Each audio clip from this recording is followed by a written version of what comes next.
Management ko dito sa strawberry ko ay para mapabunga mo siya, tanggalan mo ng ano, yun itong runners niya.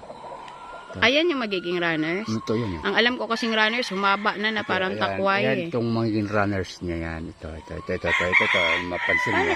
Parang hindi siya dahon. Hindi siya dahon eh. Parang magiging tangkay rin siya. Tangkay yan. Tatanggalin mo Based lang on ano lang ito ha? Based on experience. Yan.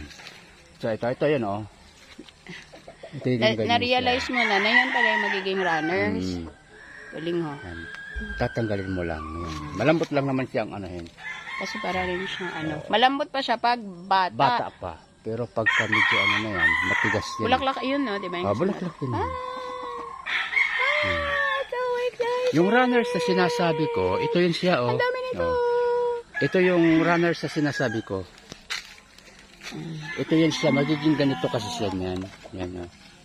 Mula sa pinapakita ko na ano ito yun siya. Magiging ganito siya, yan ito. Pero ito, kung gusto mo magkaroon ng pantanim, yan. Ito yan, pantanim niya. Ikakat mo lang siya dyan. Tapos pag nag-ugat siya, yun itatanim mo. Like for example, may naghahanap sa akin ng pantanim. Ginaganito ko siya para tumubo siya dyan na ano.